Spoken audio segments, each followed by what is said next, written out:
Hello, everyone. We are here for an episode of Inside Abode. We're doing both a video cast on this one and recording the podcast for our channel.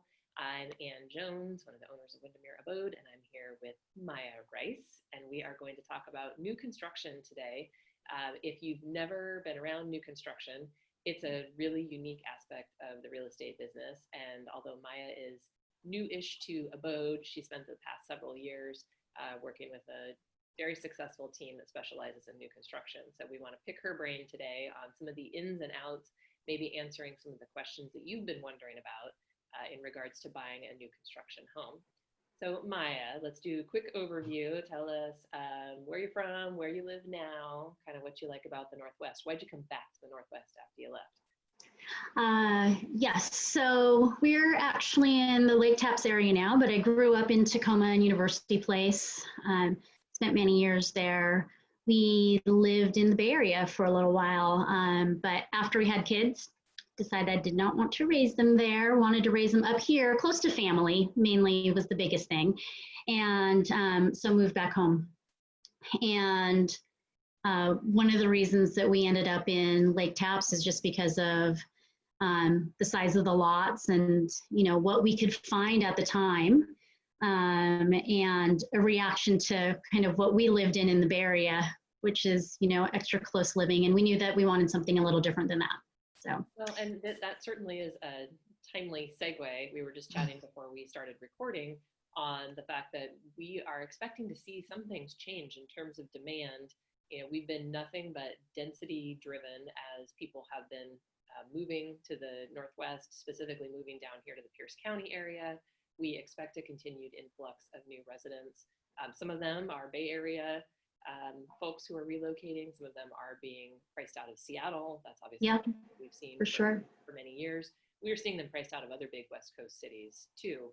And so now, since COVID has hit, we are seeing some shift in demand from high density projects that will get people closer to their commute method, whether that's light rail or the bus station or their cars, and also have people thinking about a little more space, a little more land, and just having their own residence.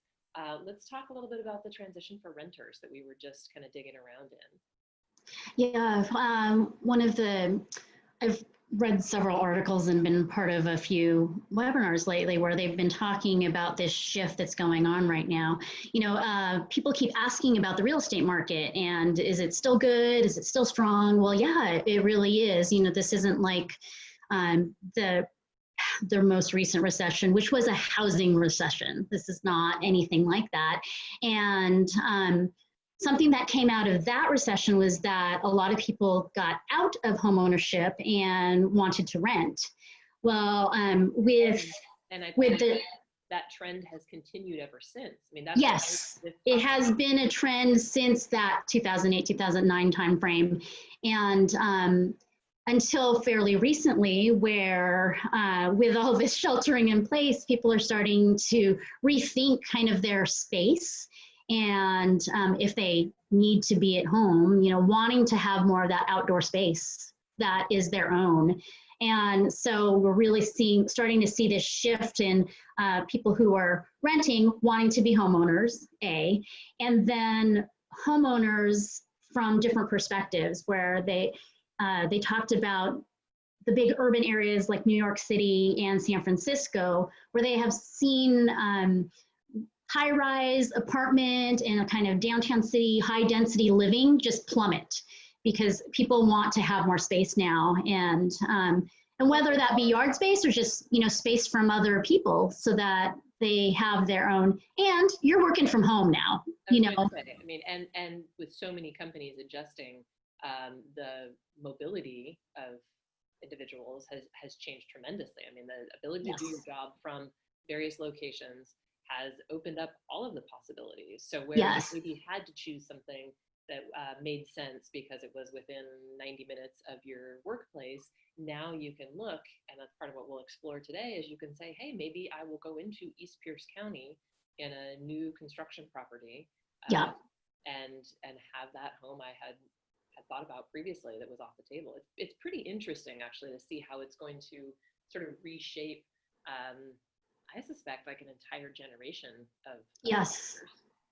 Because, you know, if you think about it, most people do, they stay closer to those urban areas because of convenience for work and just kind of that social life. And some of this is going to change. And Well, how can it not? Our ability to gather in groups is going to yes, be restricted for the foreseeable future. And not that that's necessarily going to be a long-term thing. We anticipate that that won't last forever. But for people who are anxious to get into the market right now, that draw of being in an urban location where you can step out your front door and go to the neighborhood bar is sort of shifting for the moment. yes. That's a pretty big change. So there's definitely that shift. And as we see that shift, there is anyone who at one point in time may have been considering new construction. It opens up more opportunity for them because where the land is, new construction is where the land is available, and land is available outside of those urban areas. Yep. And So, Tacoma, I mean, traditionally, if somebody calls from outside of the area and they say, I'm so interested in Tacoma, I've heard it's such a great place to live. And it's like, well, a new home is probably not going to be something that you're going to get here. You may need to look right. in, you know, unless you buy an infill lot, which is a possibility, but a lot of times that's a 6,000 or 3,000 lot. Yeah, you have to find someone else. So then they start looking in areas like Puyallup or, you know, down in Thurston County and Lacey. You mentioned Kitsap County. Yes. Kitsap County is most likely going to grow, has a lot of opportunity to grow because there's land out there and the prices are still reasonable. Yep. So we're seeing that radius around Seattle, which we, of course, have seen all the ripple effects from in recent years. But now it'll be really a different lens as people are looking for those lots to build on. So if somebody has had that thought before and they think, oh, I would love to build a home, let's talk a little bit about the difference between buying a spec home, you know, a pre-sale and a true custom home. Yeah. Can we walk us through the differences? So, and that's usually a big question because when someone is buying new construction and they see that they're able to choose options, it's not all created equal. You know, a lot of the times a buyer will come in and just automatically assume that because they have options that they can do whatever they want to this home, but that's not necessarily the case. There are levels to buying a new home. And so let's say a spec home typically is going to be one where you walk in, the builder's chosen everything, and you're buying it as it's packaged. And the yes, as it's packaged. Is that you know what the price is. You usually don't have to wait as long. I mean, sometimes you might buy a spec and it still has to be built out. But yes. A lot of times the builders picked it. And in many cases, builders won't put those on the market until they're almost finished because then they can do more accurate pricing. They know what their will cost them. So that can be good in something. And there are levels to that as well, because within every new construction community, there is a standard spec level or base price to their homes. And then there are the options, you know, that they can, upgrades and options that they can choose from. And a home that's closer to being finished is just going to be the price that you see because changes can't be made to that home. So that's usually what we consider a spec home, or they'll also call it an inventory home because it's complete or really close to complete. And then you have the semi-customizable homes where you're coming in early enough in the build process that you are able to choose, you know, usually colors, finishes, and some of the appliances and things like that as upgrades.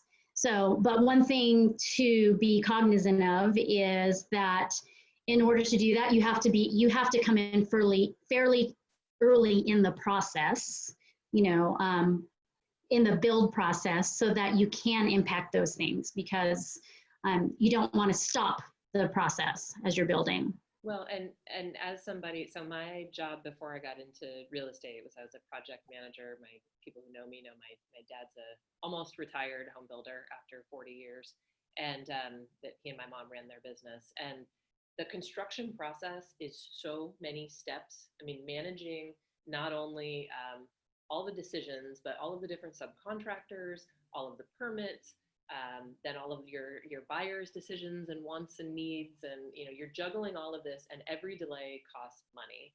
And so Yeah. that money that costs the builder money, it's going to cost you money as a buyer. And so if you're wondering like, why can't I have such and such? It's because the cabinets got ordered 6 weeks ago. Right. The plan got put in place, and then color decision was made. And so if you don't want those cabinets, one of the things that I learned through firsthand experience was like, okay, well, maybe you don't want the cabinets or the appliances. And you're like, well, can't the builders use those again in the future? If the builder puts those in storage, somebody backs into them with a vehicle and dents them and breaks them. I mean, it just doesn't work that way. Right. Logistically, if you buy things for this home, they tend to be used with this home. And if they're not going to be used, they get moved on. Right. It's not quite that simple as just swapping things in and out. So if you're feeling frustrated because it's like, well, I just want this one small change, there is usually a pretty logical reason behind it. Right. And just trying to keep the whole process efficient is, part of all of that. And just thinking that, all of that makes it much easier and reduces the cost, the end cost to the home buyer, versus if you really, do want all of those options, you would have to build custom, and that involves so much more that, this is actually something that helps in the end, a homeowner, that it kind of gives them the best of both worlds, where they can choose some things. And you and I were talking about, so we're talking about maybe a spec home where a builder's made all the choices and the Yes. price is fairly set.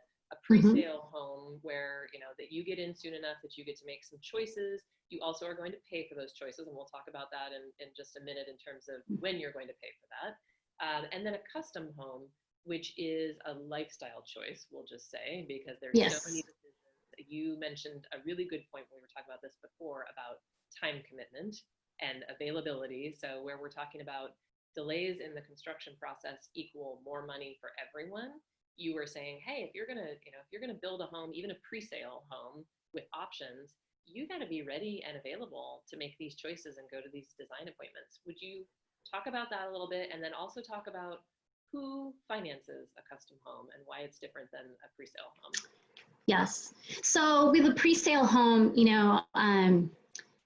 a lot of the time when I have worked with buyers, their number one reason for buying new construction is because they want a home that they're able to choose many of the features, and a home that is low maintenance, in that they're not renovating and doing this and that to it, and so they want it to be easy, and which is great.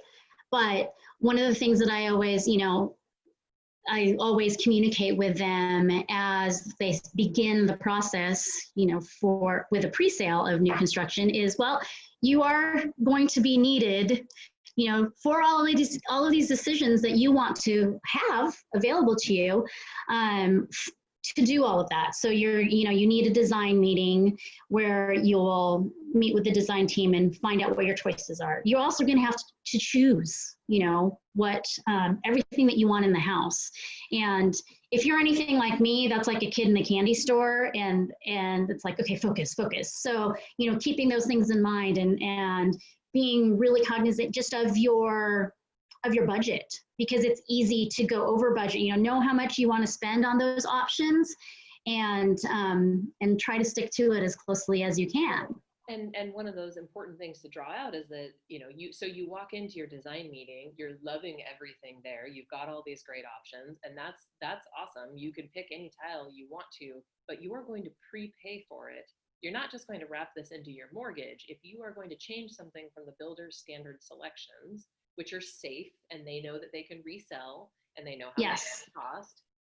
And this actually brings us back to that good point of when you walk through a home or you walk through a model home, you need to find out what's standard and what's an upgrade, right? Just like shopping for cars or anything else, you need to know, like, is this the base model? Did I have to pay extra to get these items? Right. So having that list of what's important to you is very good to have.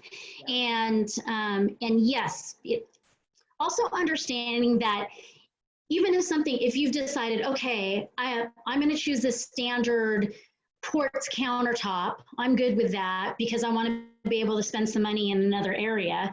But knowing that once you go into the designs, you may pick a color or style of quartz that is an upgrade also. Yep. You know, so just having those, knowing that variables are going to, you know, be there in place.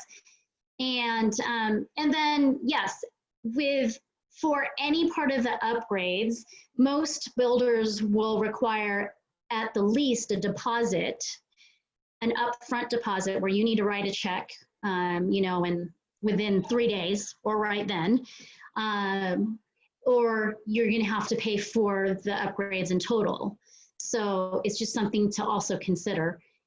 And at the same time, it's not a free, like, versus if you walk in. So we're talking right now, we're talking about pre-sale homes or semi-custom kind of scenario where you get to make choices. If you walk into a spec home and it's already done and you love everything that's there, you get to use your use your mortgage, and maybe you're buying like as a VA buyer and you're zero down and you get all these beautiful things wrapped into your mortgage. If you walk into a pre-sale and here's the base level, and I know that varies, and listen, this conversation is about new construction in general. Builders vary widely, and we'll talk a little bit about how you can maybe vet a particular builder you're considering. So like Maia worked with pretty large organized builders with a established system and, you know, process, design team, that kind of thing. You will sometimes work with smaller builders, like my parents when we were working on our project, and we worked with partners, you know, say at a flooring shop or that kind of thing, but it wasn't quite the same as that experience of walking into a design center, right. a builder's design center, and teaming up with somebody who'd help you make all those choices. Some people are not built to make the choices of countertops and tile and what goes together. That doesn't delight you. And if you know that about yourself, or you find that stressful, then buying a really attractive finished or almost finished home where you can wrap all those things into your mortgage might be a really good idea. It's not the be all and end all for everyone. No. But that's the nice thing about new construction is there are different options. Yep. And usually within a community, you have those different options because there will be a finished home, there will be empty lots that are pre-sale, you know, and there will be some homes that are in between. And then knowing what that base level is and what the standards are, and if you're good with that, and what you want to add on or include, you know, then it just gets you to a better, you just have more options. So that brings up a good question, which is along the lines of, if I'm interested in new construction, how do I even start this process? So I've decided that that's something I would like. Say you're like me and I live in a 60s home and I think, you know what, on my next house, I'm going to buy a new construction property. And do I just start driving around and find different new construction sites? Because not everything that's available is listed in the MLS. That's one thing Correct. About new construction. So how do you get started and who do you talk to? One good thing about builders and new construction is they do all have websites usually with information. So I would start with a search online, you know, and look up new construction. You do want to vet the different builders because they have different processes. They have different styles in which they build. Different warranties for their products once they're done. Different warranties. And also, you know, there is a difference between some of those large national builders and then local builders that are bigger and then local smaller builders. And everyone just operates a little bit differently. And it's kind of like when you're, you know, working with a real estate agent, you want to find the builder who coincides with kind of your needs and what you're looking for. Well, and let's give a short version of that in terms of, you know, when you're screening for builders, one of the things, you know, if you're working with a big company, you're able to sort of research their financial health. I mean, there's several public builders that are working in Pierce County that you could check out. I think it's a lot harder at the other end of the spectrum if Yeah. you're contemplating a single builder. And one thing you'll want to think about, and a single, I mean a single home site, for example. You see a new construction home is going up somewhere, you figure out who's building it. It's probably behind an LLC these days, you know, it's often the case. So what questions do you think you should pose if you are considering a particular builder? How would you go about researching them? Well, one of the things that I'm going to say, as easy it is to research a builder online or like look for them, you know, if you just type it in and you're looking for them, it does help to have an agent, you know, that is going to help you find those things. And an agent who is experienced in new construction will know where the neighborhoods are as well. But it's kind of one of those myths that if you are a buyer looking for a new construction home that you don't need an agent, you know. Well, and can we talk really quickly about what happens? Okay, so two quick things before we transition off of this. I was going to say you had really good advice when we had our conversation about this previously, which is if you're interviewing builders or you're contemplating working with a builder, talking to the neighbors. If it's in a community and there's other homes being built, yes, you were like, go find that chatty Kathy in the neighborhood and let her tell you all about what her experience was. and the neighbors are always willing to talk to anyone who may potentially be a neighbor for them because they want to get to know you too. so so you could just talk to, you know, walk around, talk to a neighbor, and they, in my experience, neighbors are always out and about, you know, and they are keeping an eye out for anyone driving through or looking at a potential home in the neighborhood. So they're more than willing to talk. And that is, to me, that's one of the best ways to find out information about not just the homes, but the builder, and not just about the build process, and but also how the builder, the relationship with the builder after move in, once you are the homeowner.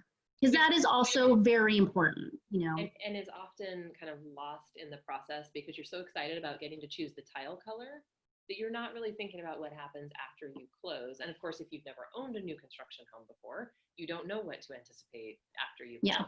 So that's the reason we're having this conversation, is to give you a heads up on some of these items. But the reason we want to mention it now is because you start this process, you're out looking around, and two things. One, if you wander onto a new construction site and you don't have your agent with you, you may lose the opportunity to work with your agent. So if you've been partnering with someone, you've been going out and seeing some homes, you've been maybe doing some open houses up until COVID hit, you need to know that there's a registration process at new construction sites. Yes, many builders require that potential buyers have their agent with them to register and show them the neighborhood or the community. Now, if you happen to just be looking around and you know, walking into a new construction neighborhood, it's just best to share with that on-site agent that you are already working with someone, and they're usually fairly open to that and reaching out.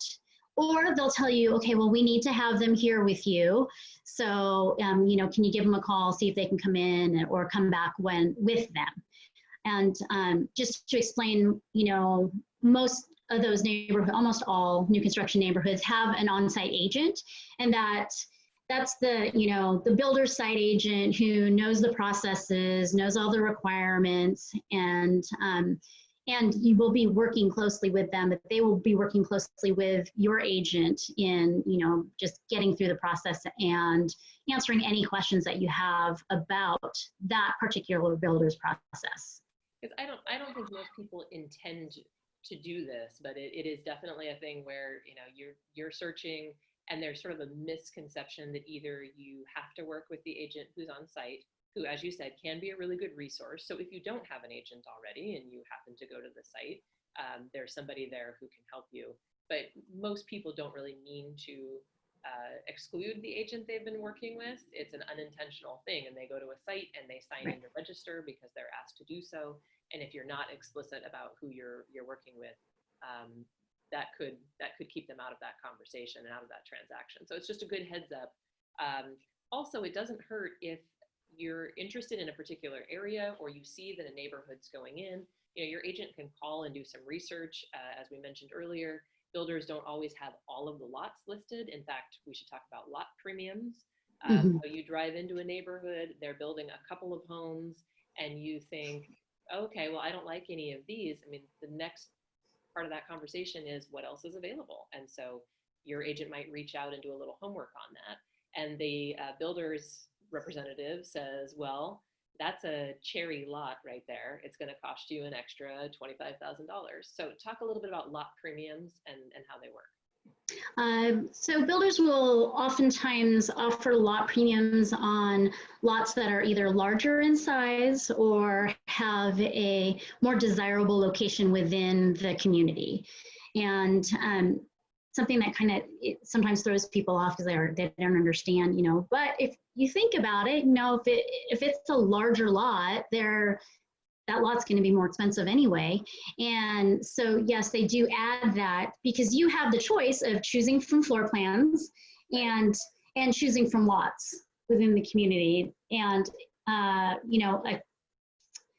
that's kind of what we're talking about, if you have a certain amount and you're just choosing spec, it's going to be on a spec lot and spec floor plan and standard features. Well, so there's a lot of things the builder has to consider in terms. I'm sorry, I'm getting a little bit of feedback off the computer, so I'm letting it go by.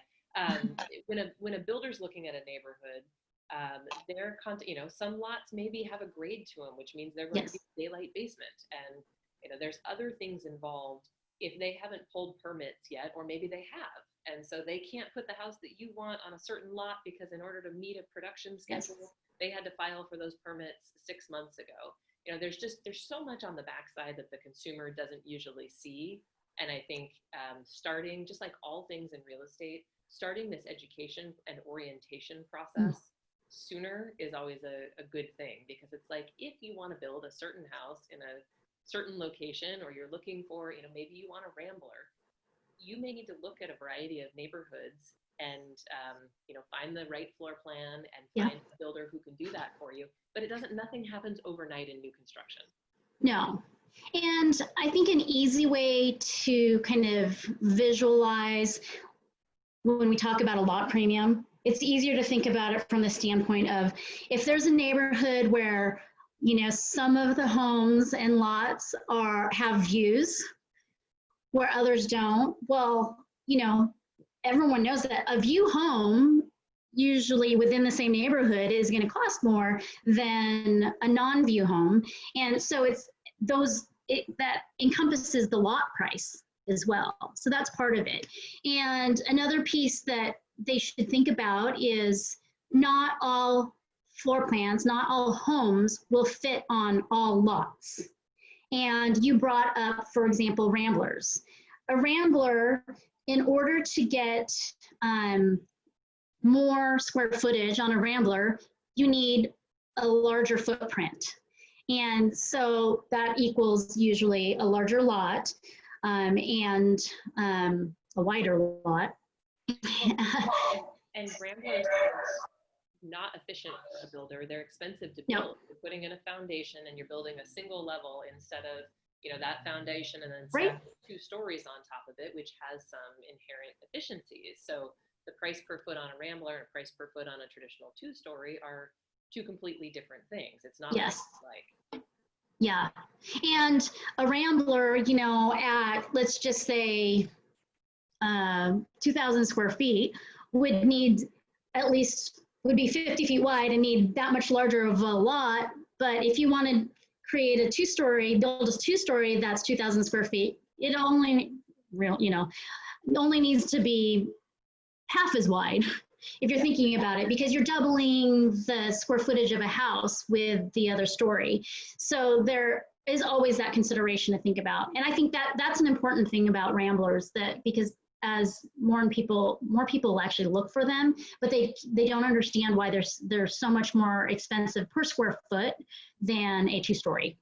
And it's not, if a builder's deciding where to put their money or where to bet on things in terms of building spec homes, or even though we've got the guarantee of an aging population, which provides greater demand for ramblers, the costs of building are going up. Permanent Yes. infrastructure and all of that are getting more expensive for builders. And so, building a two-story gets them the most bang for their buck as well. And so we're seeing, plans be modified, main floor options. You can find a lot of areas, main floor masters, and Yes. upstairs bedrooms are nice hybrids. So I think the short version on this is, if you don't like what you get at the first glance or the first time you walk through, you might want to look at a different neighborhood. Is that builder starting lots in other areas? I mean, there are questions you can ask that if this particular setup doesn't work for you and you're patient and you have time, maybe there's another place that you could go to get that same house on a lot that works for you. Yes. But it's just not all going to happen tomorrow. And I think in this day and age, and with real estate often being kind of an emotional, even an impulse buy in some cases, that is not generally how pre-sale new construction is going to work. Correct. Let's talk a little bit about, okay, you've either driven around or you found something online, you go to a site, you register with your agent, you preview the model home, you've asked what the standard selections are, and you're aware of what the premium package is, so you've got a good feel, and you say, all right, I'm interested in doing this. You've looked at the lot premiums, you've decided that the next lot that's being built will satisfy you, and you're okay with putting that together. How does this process usually proceed from there, and how is it different from a standard contract, a standard resale contract that we would see? The number one difference with new construction is that most builders have their own contract. So you are writing up a contract that isn't on the standard MLS forms. So, and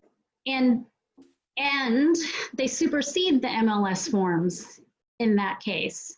So you need to look at that and make sure you really take the time to read through all of that. But also, most builders will require that you are pre-qualified with their trusted lender.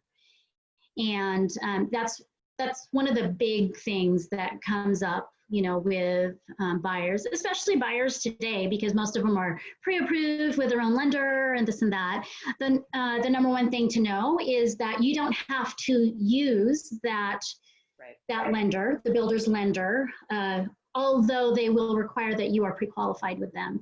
And just knowing that the reason behind that is that the level of communication with the builder and their lender is, a higher level of communication, and because they work with that lender, most often, they have more confidence that the loan will close.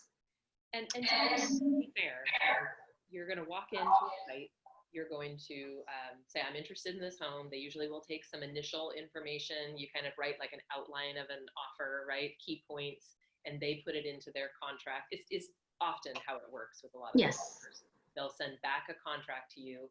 That contract is ironclad. It does not include a bunch of the same contingencies, buyer protection type contingencies that our Northwest MLS contract does. So we, of course, will encourage you to slow down, read everything, because you're going to put an earnest money in place, and you're going to be committed to that deal. You're not going to get out. And that's only fair because the builder's also committing to you, and they're committed to a build process that's going to go, in some cases, 6 to 9 months out, and they're committing to a price right now for that home that's being finished in 6 to 9 months. And they, of course, have no idea if there's going to be a drywall, shortage, controversy. I mean, there's all kinds of things that can happen. So the builder does have risk when they sign this contract with you, which is one of the reasons that their contract very strongly favors them. And you just need to know that going in with your eyes wide open, and that each builder has a different contract. So even if you've got somebody, there are some similarities in them, but if you've got someone who's done new construction with a variety of different builders, you still really need to read that agreement, because it's not going to let you out when you have a home inspection like you would on, and actually, Maya, why don't you talk about the difference in the inspection process? So from an inspection standpoint, because that is a question that's always asked, can I have a home inspection and do I need one? Yep. Well, yes, of course. It is, you do have to approach buying new construction from the same way that you would approach just buying any, pre-owned house. And you start with the agent. You do want to be represented, on your side with someone who has your best interest in mind. And yes, for things like a home inspection, you should, and you are able to, and you should have a third-party inspection happen. And but just knowing that the closing of the home, the sale of the home, is not contingent upon the outcome of that inspection. And in most cases, a builder is going to fix anything that comes up that's a code requirement or safety issue. That's not, that's not even usually a question. But that's one of the things that you want to be looking for when you're reviewing that builder contract. You definitely want to look at what's cited in the inspection contingency, because it usually will say you can have an inspection, but only code issues will be corrected. We're not committed to, we're not required to fix anything else. So if your builder calls out these other things, usually those will get addressed in a pre-closing, walkthrough. You'll create a punch list, but it's important to read what's covered when you sign the contract, not after you sign the contract. And then it's also really important to ask for a copy of their warranty, because there is not a standard warranty. No, builders usually do offer a warranty, what they call a builder warranty, but every warranty is different. And it's important to understand that a builder's warranty is different than a home warranty, that let's say a buyer homeowner can buy a home warranty on a pre-owned home. That usually covers just appliances and some of the systems, depending on the type of warranty you're buying. A builder's warranty usually covers it's a variety of things, but it can cover things like, for the first year, the work that's done on the house, and then from a long-term standpoint, more like structural and some of that. So it's just important to read what that is, because they are all different, and to know what exactly that warranty is and what the timelines are. Also, another thing that comes up is, I want to pause really quick, because the time to read that warranty is before you sign the offer. Yes. Like this is one of the things that you cannot drill home enough, because people get excited.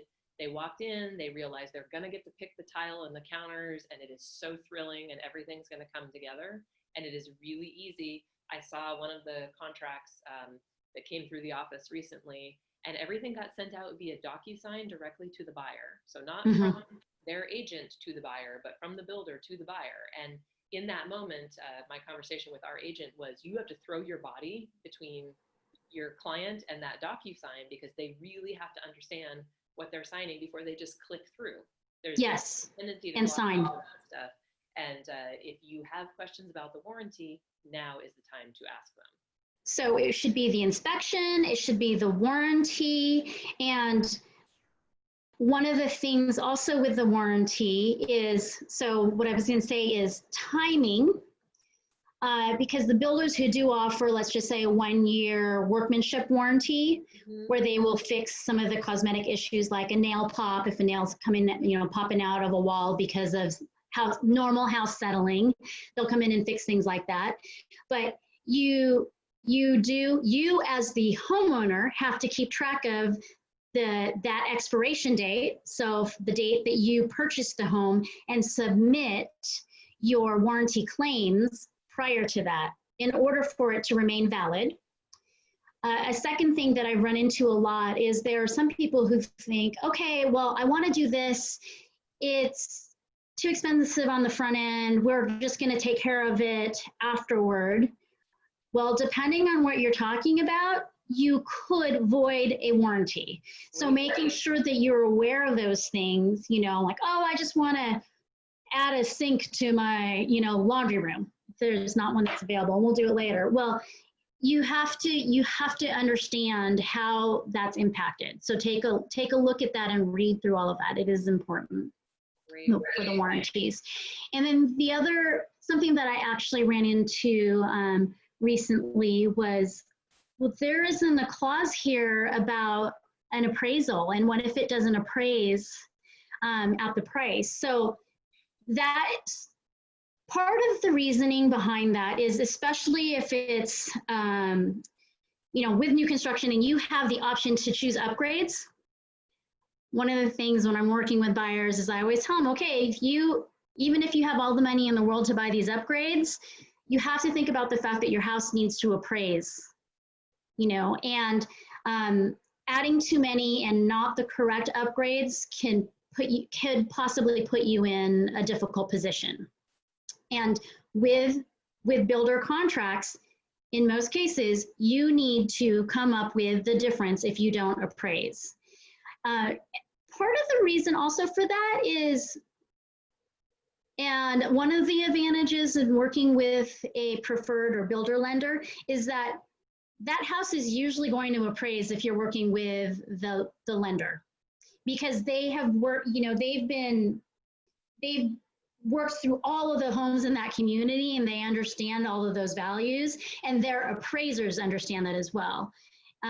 So there's just a little bit more knowledge from that standpoint when you're working with them. And so just keeping that in mind when you are choosing those different features, that you still need to appraise at that price, or if you're fine with it, know that it's going to be on you at that point. There's not any negotiation for you to, lower the price because it didn't appraise. Which is a more standard feature in our Northwest MLS contract that yes, we're used to. And it brings up a really good point when we were talking about upgrades and financing. You were just making me think about with new construction, site timeframes, and pre-approvals with lenders. Darn it, I lost what I was thinking about, because we were talking about buying. Oh, can you negotiate price on new construction? Yes, you can negotiate price, but know what to negotiate on. So we already talked about, that most builders don't know.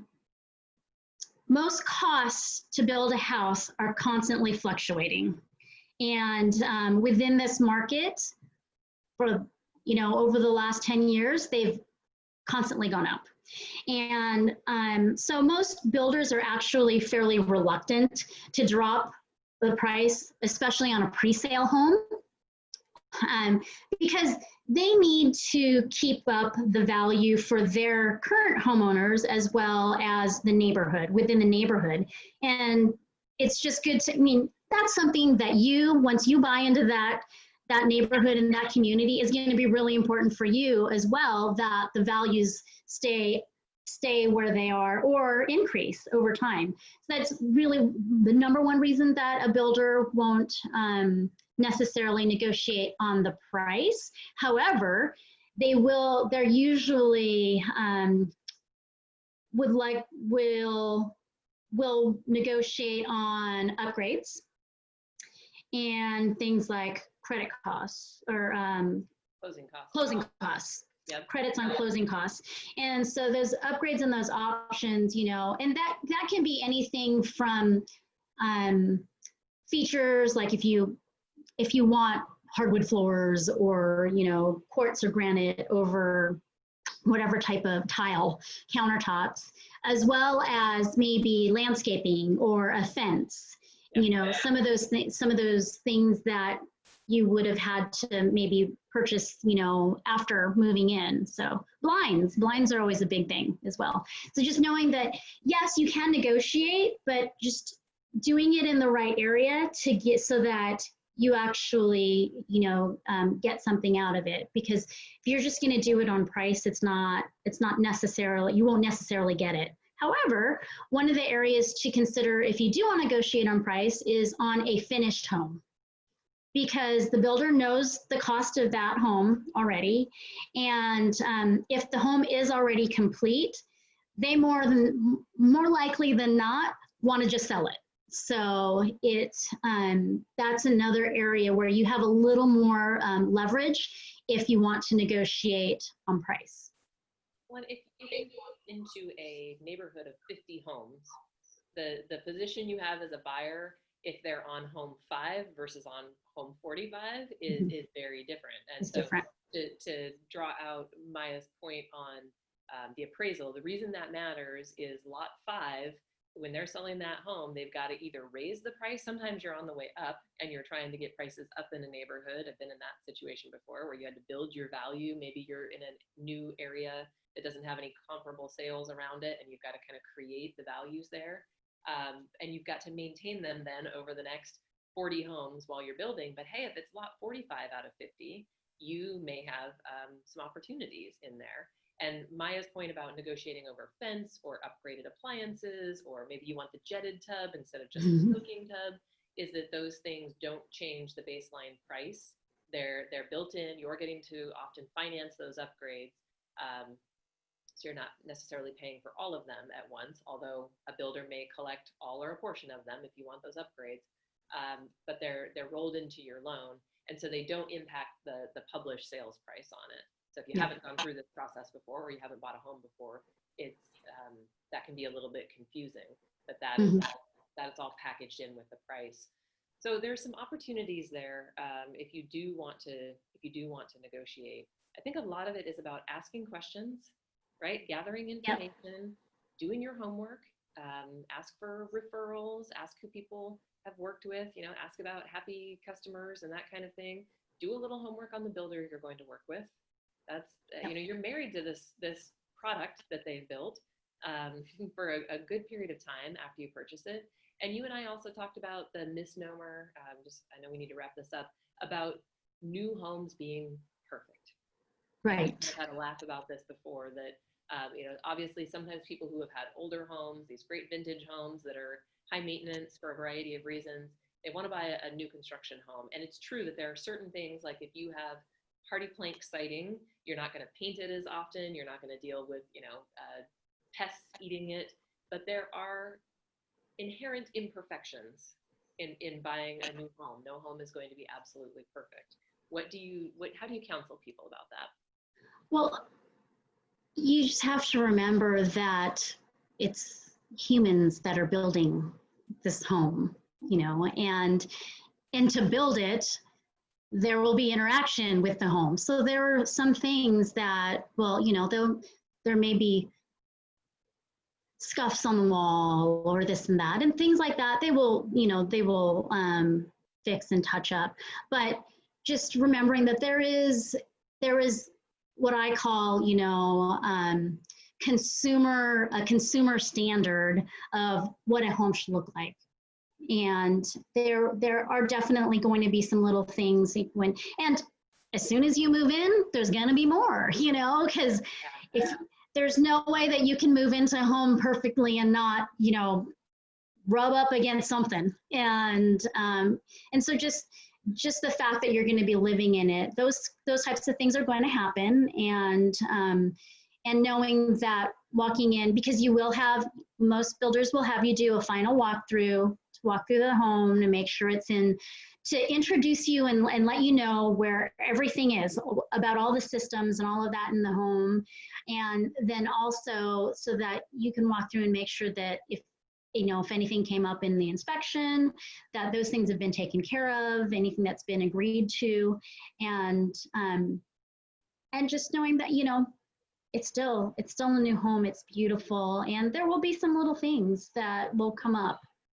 And that's just normal, when there's any human interaction with anything. So. And natural materials. I mean, you're dealing with wood. You're still framing these houses with wood typically, and we oh my gosh, frame houses through wet winters, and that yes, wood to dry out, and sometimes it bends, and things just happen. Homes are going to settle, Yes. Oh, the natural materials. If you're talking about countertops, and if it's granite, it's a natural stone, and there are going to be some imperfections in it, and that's one thing to keep in mind. That's actually a really good point. That if you're buying new for the first time, if you're buying new and you're buying your very first home, that we're almost making an argument for buying something that's pretty well completed because Yes. you can see it all versus if you've owned a home and maybe you've been through some remodels, you've had that experience of like visualizing how things are going to look and picking the materials and putting things together and understanding that somebody is going to put the electrical box in the wrong place and it's going to have to get moved and there's going to be a hole in the drywall and that's going to get patched and it's all going to be okay because this is the kind of stuff that happens. Like I mean, I used to do the final walkthroughs on our homes, and you know, somebody drops a drill in the tub, which, you know, if you've been a part of new construction, like the tubs and showers get roughed in early in the process, and then they get Yes. covered and taken care of. But inevitably, somebody drops a hammer or a drill, and you know, tubs get patched. You would not believe the way things can be fixed under these circumstances. And Yes. but if you're somebody for whom that's really stressful or you don't have that kind of vision, you may want to buy a home that's a little further in the process Yes. because it might be too hard to imagine how it's all going to come together. And I've advised that also to people who have bought a pre-sale home, but I know how picky they are and they can't visualize, so they really need the final product. I've actually recommended to them not walking through a home while it's in that construction state. Yeah. Because especially the last few weeks before you finish a home, quite frankly, it's a mess in there, you know, because they're just trying to finish everything. It hasn't been cleaned up, and it gets all cleaned up. And for people who have that in them where they just need it to be done, it will set them to worrying more than having them feel good. So I will usually tell them, please don't walk into this home until you're going through your final walkthrough, you know, because at that point you'll feel good about it and you'll love it. So it can all be a really good option for somebody who, you know, who does their homework. So I think, you know, the important thing is to do a little research and not just sort of wander in and yes. make the decision one day. Ask some questions. There are some great options out there that allow you to utilize someone else's money. And by that, I mean, you know, you buy a pre-sale home, you get to make some choices, but it's the builder's mortgage. Their financing, it's not their mortgage, but it's their financing, their new construction financing, versus if you build a custom home, you're financing it all the way through. So yeah, if you want to make a bazillion changes. And you're taking up 2 loans. Yeah. Because you have to buy the land first. Yep. And then a construction loan as well. Mm-hmm. So there's this whole spectrum, but there's great options in there for people. And so if somebody wanted to reach out and ask you questions about new construction, how would they reach you? They can reach me. Easiest is by phone, you know, a call or text at 253-545-1650, or I can be reached at Maia Rice at windermere.com. Perfect. Yeah. Thank you for sharing some of your thoughts on this. There's way more than we can cover in a 1-hour program. Yes. I mean, new construction is interesting and complex. There's so much. Yes. Maia can tell you lots of war stories from her experience and give you lots of good advice.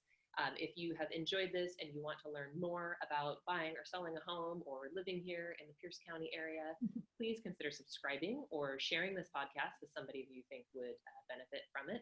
And you can find us on Stitcher and iTunes. You can visit our website and listen to the podcast there. So thank you. Thanks for sharing. Maia, thanks for being with us. Yes, thank you for having me. And we'll talk to you soon. All right, bye.